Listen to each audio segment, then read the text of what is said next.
Chase Furst shifted impatiently from one foot to the other.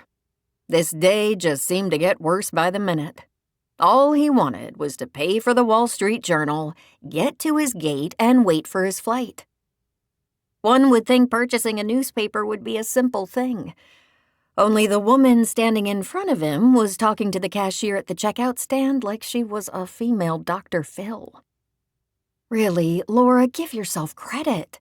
You raised Bella. You gave her a good foundation with boundaries and love. Now trust she'll make the right decisions, the woman in front of him said. She placed a reassuring hand on the other woman's forearm as if to lend her comfort. Chase felt as though he'd walked into the middle of a soap opera.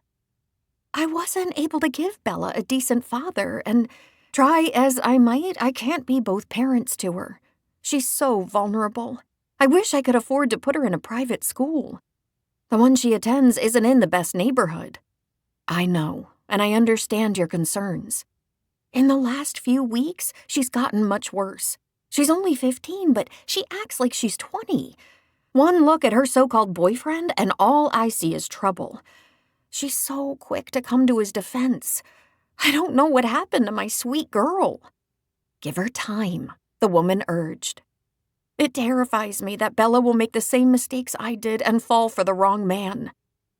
It sounded as if the cashier was close to tears. Chase rolled his eyes. Heaven save him from women and their emotional drama. He had enough to worry about in his own life. The pressure from his father to marry weighed on him. Worse, Simon had essentially made the choice for him, seeing that Chase had cycled through one meaningless relationship after another for the last several years. His father worried that Chase was incapable of choosing the right woman. This from a man with 3 marriages behind him, no less. Chase's current girlfriend, Astrid, had been handpicked by his father and fulfilled every requirement for his son to one day take over the huge Furst financial empire. Chase liked Astrid well enough, but he wasn't really feeling it. The things Bella says to me are shocking.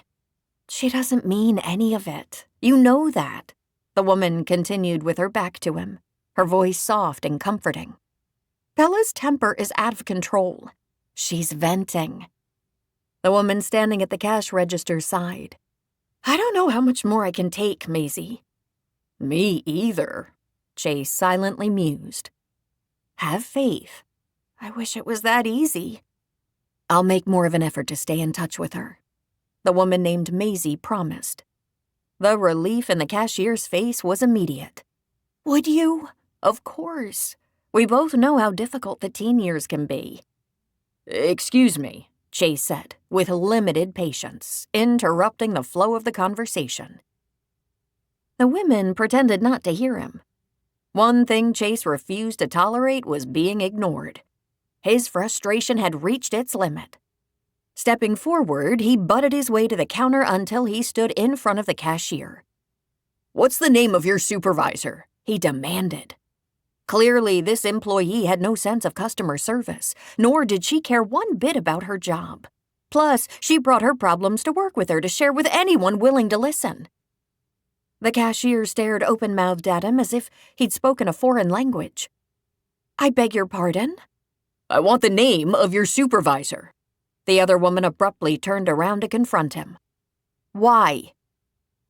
Chase was immediately taken with her clear green eyes, which were intense, steady, and intelligent. She wore her light auburn hair in a bob cut with bangs that needed a trim. As if reading his thoughts, she brushed the hair away from her face. She wasn't strikingly attractive, but had a pleasant look about her. He guessed most men would call her pretty. All of this went through his mind in a matter of a millisecond.